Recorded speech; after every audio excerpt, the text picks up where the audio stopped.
আসসালামু আলাইকুম রহমতুল্লাহি ওয়া বারাকাতুহু।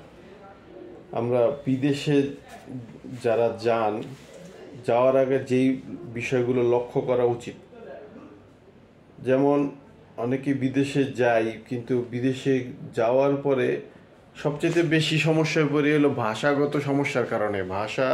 ওই সমস্ত দেশের ভাষা না জানার দরুন আমাদেরকে অনেক বড় মুসিবতে পড়তে হয়।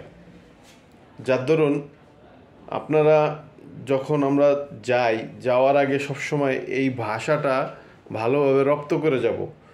প্রয়োজনে ইউটিউবের শরণাপন্ন হব বা ল্যাঙ্গুয়েজ যেখানে ভাষা শিখায় ওই ভাষাগুলো শিখে যাব। যেমন উদাহরণ দিয়ে বোঝাই যে ইউরোপে যদি আপনি যান তাহলে আপনি স্প্যানিশ ভাষাটা শিখতে হবে, কারণ ওই সমস্ত দেশে ইংলিশের কোনো চর্চাই নেই। আপনি হয়তো ইংলিশে বলবেন কিন্তু ওদের কথা যেটা শুনলাম যে স্প্যানিশটা নাকি ইংরেজদেরকে অনেক মানে খারাপভাবে দেখে, যে ওরা মনে করে যে ওদের স্বাধীনতা ওরা কেড়ে নিয়েছে, যার দরুন ওরা ইংলিশ ভাষাটাকে একদমই পছন্দ করে না। যেটা স্প্যানিশ ভাষায় ওরা অভ্যস্ত, এমনকি সব কথাই স্প্যানিশ ভাষা বলে। অতএব আপনি যখন ইউরোপে যাবেন, ইউরোপে যাওয়ার আগে স্প্যানিশ ভাষাটা শিখে গেলে সবচাইতে উপকার হয়। তাহলে আপনি অন্ততপক্ষে আপনার প্রয়োজনীয় কথাগুলো তো অন্ততপক্ষে বলতে পারবেন। অন্ততপক্ষে প্রয়োজনীয় কথাগুলো শিখে যাওয়া উচিত।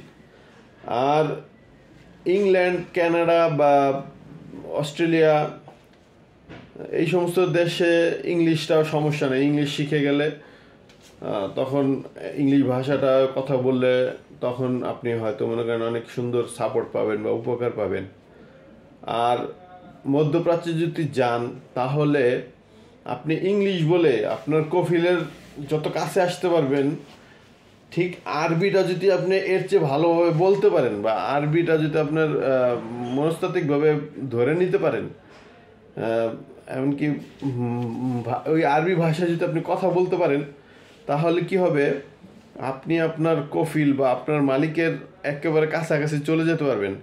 যে কোনো সুযোগ সুবিধায় আপনার সাথে কথা ফ্রিভাবে বলতে সে দ্বিধাবোধ করবে না।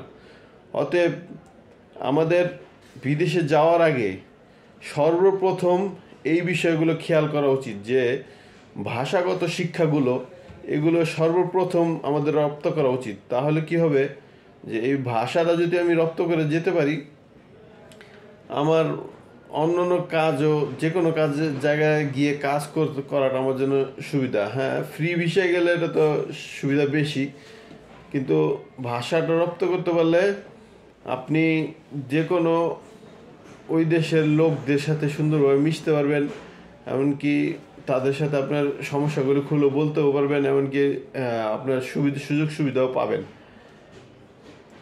আর তাছাড়া বিদেশের ক্ষেত্রে শিক্ষাগত যোগ্যতার পাশাপাশি শিক্ষাগত যোগ্যতা থাকলে তো আরও বেশি ভালো।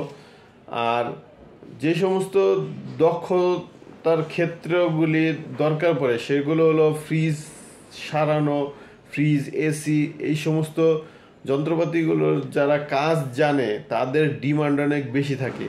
তারা অনেক ভালো ইনকাম করতে পারে, যেটা আপনার দোকানে কর্মচারী খেটে যা করতে পারবেন তার চাইতে আপনি এই কাজগুলো করে সুন্দরভাবে আরও বেশি টাকা ইনকাম করতে পারবেন। আল্লাহ তাআলা আমাদের ভাইদেরকে বিদেশে সুন্দরভাবে স্কিলফুল হওয়ার তৌফিক দান করেন, এমনকি বেশি বেশি টাকা কামানোর তৌফিক দান করেন। আমিন।